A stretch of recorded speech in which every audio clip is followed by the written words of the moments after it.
ये 13/7/1991 है और शाम को 5:20 कर्क राशि धनु लग्न।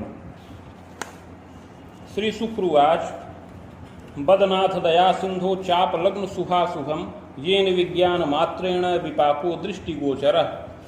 श्री शुक्र जी प्रश्न करते हैं कि हे दया के सागर भृगु जी, धनु लग्न से संबंधित यह जन्मपत्री जिस बालक की हो उसे जीवन में क्या क्या फल प्राप्त होंगे, यह विज्ञान पूर्वक वर्णन करें।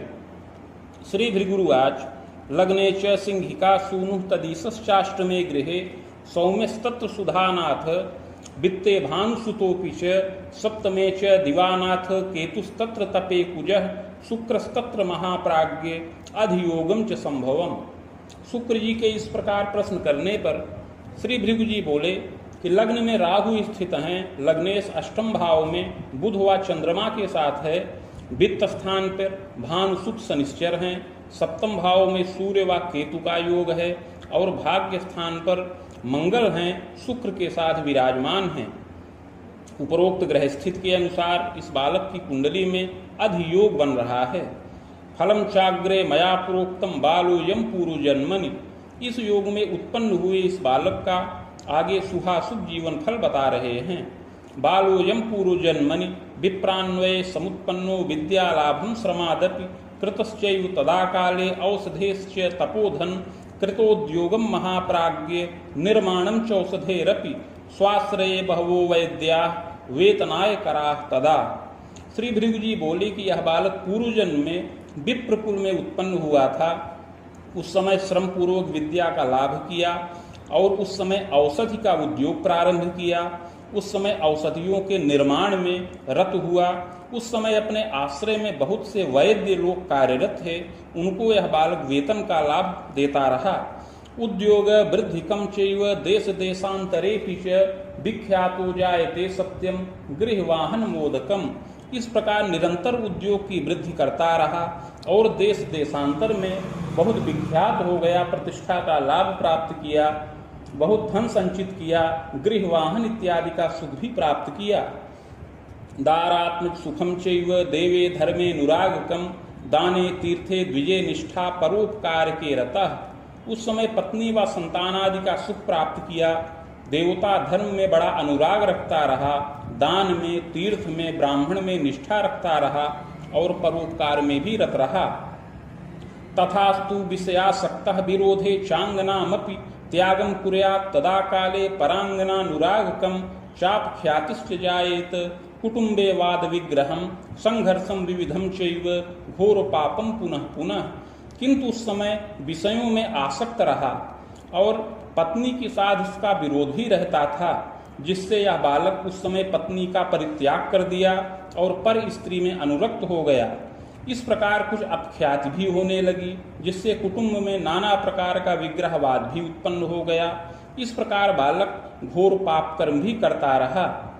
जीवने कृतवान बालः स्वार्थ साधन कम तथा शुभाशुभम द्वयं चैव कृतांते निधनं गतः। इस प्रकार स्वार्थ के वशीभूत होकर के उस जन्म में कुछ घोर पाप कर्म भी किए थे और अपना स्वार्थ साधन किए।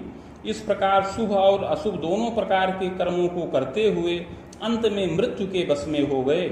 स्वर्ग नरको भयम लब्ध भुक्तः सदसत् कर्मकम भोगान्ते पुनः भोगार्थ मागतो वसुधा तले चाधुना मानुषे देहे विप्रवंशे समुद्भव। इस प्रकार मृत्यु के पश्चात कर्मानुसार स्वर्ग व नरक दोनों भोग किया। तत्पश्चात संचित कर्म का फल भोग करने के लिए पुनः पृथ्वी तल पर वापस आए और इस समय मनुष्य देह के अंतर्गत पूर्व जन्म कृत पुण्य के प्रभाव से पुनः विप्रकुल में जन्म प्राप्त किया है। आषाढ़े शुक्ल पक्षेपि द्वितीयायाम सनौ दिने अश्लेखाभे चाद्यपादे चाप लग्नोदय कवे। इस समय आषाढ़ मास शुक्ल पक्ष द्वितीया तिथि शनिवार के दिन अश्लेखा नक्षत्र के प्रथम चरण में और धनु लग्न के उदय काल में यह बालक जन्म प्राप्त करे। चोत्पन्न लग्न पोरंध्रे सौम्यस्तत्र सुधाकरः दर्शने सुंदरश्चैव गौरः पुष्ट शरीरकः प्रभापन्नः समोच्चोपि सुमुखश्चारुलोचनः दंतम रोगयुतम किंचित अकाले पतनम भयम। लग्नेश अष्टम भाव में बुध व चंद्रमा के साथ है, अतः यह बालक सुंदर शरीर का हो, दर्शनीय हो, गौरवर्ण पुष्ट शरीर का, प्रभापन्न सम ऊंचे कद का हो, मुख सुंदर हो, नेत्र विशाल हो, यद्यपि कुछ दांत युवावस्था में रोग से युक्त हो जाएं और असमय में ही दांत गिरने व टूटने का योग बने। सुशीर्षोच्च ललाटोपि सुनासा चिबुकादिकम गूढ़ यत्रु हनुः पुष्ट सुग्रीवम बलयान्वितम।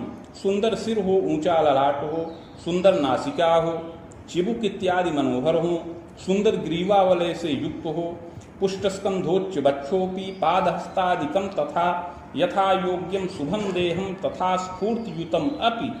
कंधे पुष्ट हो, वक्षस्थल ऊंचा हो, हाथ पैर इत्यादि की बनावट सुंदर हो, इस प्रकार यथायोग सुंदर और शुभ चिन्हों से युक्त शरीर प्राप्त करने वाला हो और बड़ा ही अस्फूर्ति युक्त शरीर का बालक हो।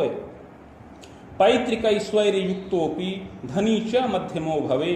यह बालक पैतृक संपत्ति से, पैतृक ऐश्वर्य से युक्त हो और मध्यम धनी मानी परिवार में, कुटुंब में जन्म प्राप्त करने वाला हो।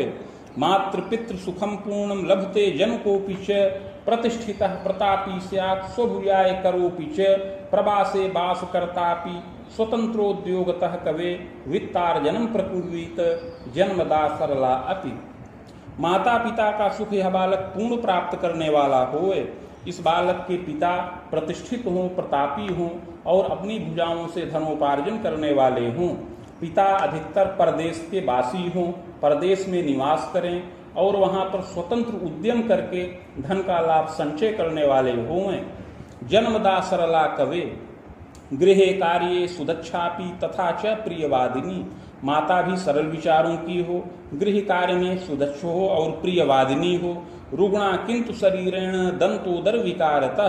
किंतु माता को यदा कदा शरीर से कुछ क्लेश प्राप्त हो, माता को उदर का विकार, वायु रोग और दंत का विकार प्राप्त होने का योग है।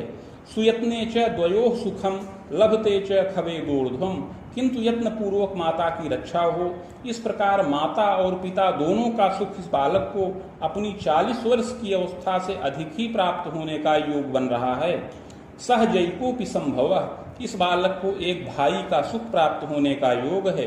सहजापि द्वयम सौख्यम बालो यमतिमान भवेत्। और 2 बहन का सुख इस बालक को प्राप्त हो। इस प्रकार यह बालक बाल्यावस्था से ही बड़ा बुद्धिमान हो। सुखेशश्चाष्टमे गेहे सौम्यस्तत्र सुधाकरः। सुखेश अष्टम भाव में हैं और बुध व चंद्रमा के साथ स्थित हैं। वाणी भावे गुरुर दृष्टिर विद्यालाभम च पूर्णकम। इसके अतिरिक्त कुंडली के वाणी भाव में बृहस्पति की पूर्ण दृष्टि पड़ रही है, अतः यह बालक विद्या का पूर्ण लाभ प्राप्त करने वाला हो। कृतस्य द्वित्रिभाषाया वाणिज्यम गणितादिकम विषया पर ज्ञानं च योग्यता स्नातकम लभेत। यह बालक 2-3 भाषाओं का ज्ञान करे, वाणिज्य शास्त्र का और गणित का अध्ययन करे, अन्य विषयों का भी ज्ञान करे और आचार्य तुल्य या स्नातक के समान योग्यता से युक्त हो। विधि शास्त्र से ज्ञानं च स्वाध्यायं च पुनः पुनः। और विधि शास्त्र का, कानून शास्त्र का भी ज्ञान प्राप्त करे। इस प्रकार स्वाध्याय में बार बार वृद्धि करने वाला होए।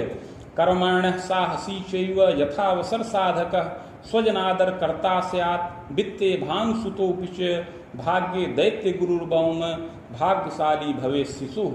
बड़ा ही कर्मण्य और साहसी हो, अवसर साधक हो, स्वजनों का आदर करे, वित्त स्थान पर शनिश्चर स्थित हैं, भाग्य स्थान पर शुक्र व मंगल का योग है, अतः बालक भाग्यशाली हो। मुनि युगमोर्ध्वकम तात यौवने विविधोन्नतिम नृपगेहे पदम लाभम वेतनायम तथैव च। युवावस्था में 27 वर्ष की अवस्था के बाद अपनी भुजाओं से धनोपार्जन करे, उन्नति करे। यह बालक युवावस्था में राजकीय पद और वेतन का लाभ प्राप्त करने वाला होए। वित्ते प्रबंधने क्षेत्रे निरीक्षणाधिकारिकम चाधिकार युतश्चाग्रे सर्व साधन लाभकः।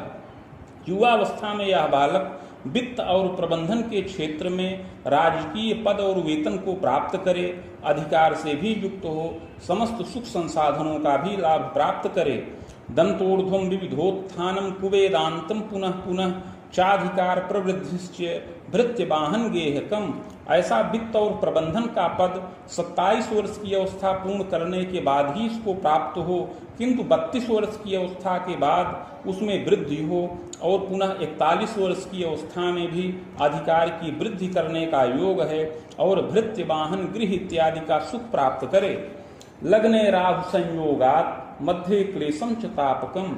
किंतु लग्न में राहु का संयोग है, अतः बीच बीच में कुछ क्लेश और ताप भी प्राप्त हो। आमोदर यकृत दोषम गल ग्रंथि विकारकम कदोन्माद समम रोगम विष भीतिस्तपोधन दुर्घटनादिकम क्लेशम पूर्व पाप प्रभावतः दारा सौख्येपि बाधा स्यात् पद भीतिर यदा कदा। लग्न में राहु का संयोग है, अतः युवावस्था में उदर विकार, यकृत जन्य क्लेश, गल ग्रंथि का विकार उत्पन्न हो, कभी उन्माद का रोग हो, कभी विष से भय प्राप्त हो, कभी दुर्घटनादि से क्लेश प्राप्त हो। दारा सौख्ये बाधा स्यात् पद भीतर यदा कदा नृपकोपादिकम क्लेशम बंधनादि भयम यदा। और राहु के ही प्रभाव से पत्नी सुख में बाधा प्राप्त हो, पद में भय हो, नृपकोपादि से क्लेश हो। विशेषेण महाप्राज्ञे बाहुवेदेश्वेदकम यावदेव फलम नेष्टम सुयत्ने किंतु रक्षणम। विशेष करके ऐसा योग युवावस्था में 42 से 47 वर्ष की अवस्था में प्राप्त हो, किंतु उस समय यत्न और उपचार से रक्षा प्राप्त करने वाला होए। दीर्घजीवी भवेद बालः साधु सेवी श्रमी तथा शत्रुमर्दी अभीतोपि प्रतापी कार्य कौशलः। इस प्रकार अवश्य ही बालक दीर्घ जीवन प्राप्त करे, साधु सेवी और श्रमी हो, शत्रुमर्दी व निडर हो, कार्य कुशल हो। नृपमान्योपि जायेत किंचित तीक्ष्ण स्वभावकः। नृपमान्य हो, यद्यपि कुछ तीक्ष्ण स्वभाव वाला होए, कुछ विलासी प्रकृति का भी हो। बस युग में खरामांतम प्रति चोत्तर कोण के दारा सौख्यम विजानीयात सुंदरी विदुषी इयम सहजैव युता नारी सहजा शैका थवा द्वयम। युवावस्था में कुछ विलंब से अर्थात 28 से लेकर 30 वर्ष की अवस्था में प्रति चोत्तर कोण में पत्नी का सुख प्राप्त करने वाला हो। इस बालक की पत्नी सुंदरी व विदुषी हो, वह एक भाई से युक्त हो और उसके एक या दो बहन भी रहें। पूर्व पाप प्रभावेण दारा सौख्ये विबाधकम। किंतु पूर्व जन्म में जिस प्रकार पत्नी का परित्याग कर दिए थे, उसके प्रभाव से इस जन्म में पत्नी सुख में बाधा प्राप्त होने का योग है। दारा भीतिस्तथोद्वेग द्विभार्या योगकम अपि प्रजारिष्टम बलम योगम विग्रहवादकम कुले। इस जन्म में पत्नी की आयु का भय हो, जिससे द्विभार्या योग का भी योग बने, संतान सुख में अरिष्टकर योग प्राप्त हो और अपने कुल में नाना प्रकार से विग्रहवाद उत्पन्न हो। आगंतुकम भयम नाना प्रायश्चित्त प्रभावतः बाधा शांतिश्च जायेत नेष्ट योग विपोहनम। किंतु पूर्व जन्म कृत पाप का प्रायश्चित्त करने पर अवश्य ही ये सब बाधाएं समन हो, दुष्ट योग शांत हो और द्विभार्या योग जो बना हुआ है वह भी नष्ट हो, पत्नी सुख पूर्ण प्राप्त हो। पुत्रैक सुखलाभकम सुताचैका थवा बाहु स्वाभिलाषा पूरिता। और इस बालक को एक पुत्र और एक कन्या संतान का सुख प्राप्त हो। यौवने प्रौढ़ के तात सुखम मोदम गृहोन्नतिम। इस प्रकार युवावस्था और प्रौढ़ावस्था के काल में यह बालक अपनी समस्त अभिलाषाओं को पूर्ण करे और सुख और मोद पूर्वक जीवन व्यतीत करे। तस्याग्रे यत्न कमया। अतः आगे उस यत्न और प्रायश्चित्त की विधि बता रहे हैं। स्वर्णपत्रम प्रकुर्वीत रामटंक प्रमाणकम नगांगुला यताकारम तन्मध्ये चाष्टगंधतः विष्णुमूर्तिम सबीजं च लिखित्वा कलशोपरि निधाय संहिता साकम पूजनम खोडसादपि। 3 टंक सुवर्ण का पत्र बनाया जाए जो 7 अंगुल का आयताकार हो। उस पत्र के मध्य में अष्टगंध के द्वारा विष्णु भगवान की मूर्ति बीज सहित लिखकर कलश पर स्थापन करें। समीप में भृगुसंहिता के 1 सहस्त्र पत्रों का स्थापन करके षोडशोपचार पूजन किया जाए। मदुक्तम विष्णु मंत्रम सहस्त्रम वेद युग्मकम सावित्र्याः तत्समं चैव जपम च हवनादिकम मूर्तिमाचार्यकम दानम यत्नोक्ते पूर्व पापकम समनम सर्व सुखम लोके भाग्य वृद्धिर दिने दिने। तत्पश्चात भृगुसंहिता के मंत्राध्याय खंड में वर्णित विष्णु भगवान का मंत्र जो 101 अक्षरों का है, उसका 24,000 संख्या में जप हो और उसी के बराबर सावित्री मंत्र का जप किया जाए। जप के पश्चात हवनादि करके मूर्ति का दान करें। इस प्रकार का यत्न प्रायश्चित करने से पूर्व जन्म कृत पाप समन हो और इस जन्म में समस्त लोकों की प्राप्ति हो, समस्त सुख और मोद की प्राप्ति हो। बुधस्यैव दशायां तु चोत्पन्नो मनुवर्षकम यावत्तु मध्यमम कालम विद्यारंभम गृहोन्नतिम। हे शुक्र जी, बुध की महादशा में इस बालक का जन्म हुआ है। जन्म से लेकर 14 वर्ष की अवस्था तक इस दशा का प्रभाव रहे, जो मध्यम फल प्रकट करे। इसमें विद्या प्रारंभ हो, विद्या की वृद्धि हो, गृह की उन्नति हो, पिता के द्वारा धनोपार्जन हो और अनेक मंगल कार्य भी संपन्न हो। चाग्रे केतु दशा मध्ये कुयुग्मांतम शुभाशुभम फलमेवं विजानीयात् विद्योपाधिम लभे नरः। इसके पश्चात केतु की दशा चले, जो 21 वर्ष की अवस्था तक रहे। इसमें शुभाशुभ दोनों फल प्राप्त हों, विद्या की उपाधि भी प्राप्त हो। भूयः शुक्र दशा मध्ये कुवेदांतम शुभम फलम स्वभुजायम पदम वित्तम गौरवाभ्युदयम कुले दारात्मक सुखम लाभम दशायाश्चोत्तरार्धतः पदमान प्रवृद्धिश्च भौतिकम लभते सुखम। इस शुक्र की दशा का प्रभाव 41 वर्ष की अवस्था तक रहे, जो बड़ा ही शुभ कारक है। इसमें बालक अपनी भुजाओं से धन प्राप्त करे, राजकीय पद प्रतिष्ठा का लाभ प्राप्त करे। इसी दशा में पत्नी संतान से युक्त हो और दशा के उत्तरार्ध में पदमान की वृद्धि करके समस्त भौतिक सुखों का लाभ प्राप्त करे। रिपु रोग भयम नाना सुयत्ने किंतु रक्षिता। यद्यपि दशा के मध्य काल में कुछ शत्रु व रोग से पीड़ा हो, यत्न पूर्वक रक्षा प्राप्त हो। मुनि वेदांतरम यावत दारा भीतिस तपोधन। इसके पश्चात 47 वर्ष की अवस्था तक कुछ कष्टकारक योग है। पत्नी को क्लेश हो, पद में भय उपस्थित हो, नृप को उपाधि से पीड़ा हो, यत्न पूर्वक रक्षा हो। भूयश्चंद्र दशा मध्ये मुनिबाणांतरावधिम यावदेव फलम नेष्टम दारा क्लेशम च तापकम स्वास्थ्य बाधा धनम ह्रासम मृत्युंजय न रक्षणम। इसके पश्चात चंद्रमा की दशा में 57 वर्ष की अवस्था तक कष्टकारक योग है। पत्नी को नाना प्रकार से क्लेश हो, अपने स्वास्थ्य में भी बाधा उत्पन्न हो, धन का ह्रास हो। इस समय मृत्युंजय मंत्र के जप से रक्षा होए। वेद तर्कांतरम यावत भौमस्यैव दशांतरे प्रजोद्बाहम पौत्र सौख्यम देव तीर्थादि दर्शनम। आगे मंगल की दशा चले, जो 64 वर्ष की अवस्था तक रहे। इसमें संतानों का विवाह हो, पौत्रादि सुख प्राप्त हो, देवता तीर्थ का दर्शन हो, प्रजा द्वारा धनम लाभम। चाग्रे राहु दशांतरे मुनि सप्तांतरम स्वायु खंडितम जायते ध्रुवम। इसके पश्चात आगे राहु की दशा में 77 वर्ष की अवस्था में अपनी आयु खंडित होने का योग है। चित्रगुप्त कुले भूयो जनिता कर्म योगतः। और अगला जन्म चित्रगुप्त नामक कुल में प्राप्त हो, सत असत कर्मों के अनुसार। इति भृगु संहितायां फलम समाप्तम।